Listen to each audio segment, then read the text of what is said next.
Section 3. The Mongols in China. The Mongols. The Mongols lived in an area north of China called Mongolia. They were made up of tribes or groups of related families loosely joined together. The Mongols raised cattle, goats, sheep, and horses. They followed their herds as animals grazed Mongolia's great steppes. Steppes are wide rolling grassy plains that stretch from the Black Sea to northern China. From an early period in their history, the Mongols were known for two things. One was their ability to ride horses well.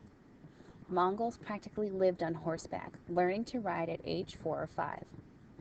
The other skill for which Mongols were known was the ability to wage war. They could fire arrows at enemies from a distance while charging at them. Then they would attack with spears and swords. Who was Genghis Khan? The man who would unite the Mongols was born in the 1160s. He was named Temujin, which means blacksmith.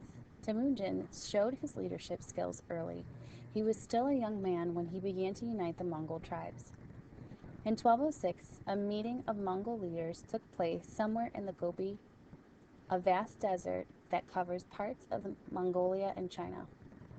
At that meeting, Temujin was elected Genghis Khan, which means strong ruler. Genghis Khan brought together Mongol laws in a new code. He also created a group of tribal chiefs to help him plan military campaigns. From the time of his election until the end of his life, Genghis Khan fought to conquer the lands beyond Mongolia. Genghis Khan gathered an army of more than 100,000 warriors. He placed his soldiers into well-trained groups. Commanding them were officers chosen for their abilities, not for their family ties. These changes made the Mongols the most skilled fighting force in the world at that time. Genghis Khan began building his empire by conquering other people on the steppes. These victories brought him wealth and new soldiers to fill the army. Soon the Mongols were strong enough to attack major civilizations. In 1211, Mongol forces turned east and invaded China. Within 3 years, they had taken all of northern China. They then moved west and struck at the cities and kingdoms that controlled parts of the Silk Road. Genghis Khan and his Mongol warriors became known for their cruelty and use of terror. Terror refers to violent actions that are meant to scare people into surrendering or giving up. Mongol warriors attacked, robbed, and burned cities.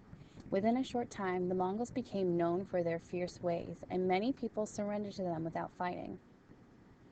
The Mongol Empire. Genghis Khan died in 1227. His large empire was divided among his 4 sons. Under their leadership, the empire continued to expand. The Mongols swept into parts of Eastern and Central Europe. They also conquered much of Southwest Asia. In 1258, the famous Muslim city of Baghdad fell to the Mongols. Mongol armies then pushed through Syria and Palestine to Egypt. They were finally stopped by the Muslim rulers of Egypt in 1260. The Mongols united all of these different territories under their rule. Their empire reached from the Pacific Ocean in the east to Eastern Europe in the west, and from Siberia in the north to the Himalaya in the south. It was the largest land empire the world had ever known. Despite widespread destruction, the Mongols eventually brought peace to the lands they ruled. Peace encouraged trade, which helped the Mongols. Many of Asia's trade routes now lay in Mongol hands. The Mongols taxed the products traded over these roads and as a result grew wealthy. The Mongols felt great respect for the advanced cultures they conquered. Sometimes they even adopted some of the beliefs and customs they encountered. For example, the Mongols in Southwest Asia accepted Islam and adopted Arab, Persian, and Turkish ways. The Mongols also learned many things from the Chinese. As they battled Chinese troops, they learned about gunpowder and its use as an explosive. They also saw the Chinese use the fire lance, a weapon that used gunpowder.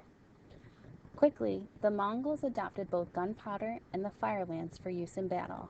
These new weapons made Mongol armies even more frightening to their enemies. Mongol rule in China. In 1260, the Mongols named Genghis Khan's grandson, Kublai, to be the new Khan or ruler. Kublai Khan continued the Mongol quest of China and his father had begun. In 1264, Kublai Khan moved his capital from Karakorum in Mongolia to Kaldalik in northern China. Today, the modern city of Beijing stands on the site of the Mongols' Chinese capital. Well, what did the Mongols do in China? In 1271, Kublai Khan decided to become China's next emperor. Within 10 years, the Mongols had conquered southern China and put an end to the Yuan dynasty. Kublai Khan started the Yuan dynasty, Yuan meaning beginning, and its name showed that the Mongols wanted to rule China for a long time. But the Yuan dynasty would only last for about 100 years. Kublai would rule for 30 of those years. Kublai Khan gave Mongol leaders the top job in China's government, but he knew he needed Chinese scholar officials to run the government. So he let many of the Chinese keep their government jobs. The Mongols were different from the Chinese in many ways.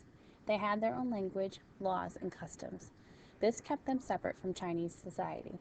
The Mongols were rulers at the top of Chinese society, but they did not mix with the Chinese people. Like many Chinese, the Mongols were Buddhists. They were tolerant, however, of other religions. For example, Kublai Khan invited Christians, Muslims, and Hindus from outside China to practice their faith and to win converts. Under Mongol rule, China reached the height of its wealth and power. Its splendor drew foreigners who came from China over the Silk Road. Kandalik, the capital, became known for its wide streets, beautiful palaces, and fine homes. One of the most famous European travelers to reach China was Marco Polo. He came from the city of Venice in Italy. Kublai Khan was fascinated by Marco Polo's stories about his travels. For about 16 years, Kublai sent Polo on many fact-finding trips. When Polo finally returned home, he wrote a book about his adventures. His accounts of the wonders of China amazed Europeans. Trade and conquest. The Mongols ruled a large empire that stretched from China to Eastern Europe. As a result, China prospered from increased trade with other areas.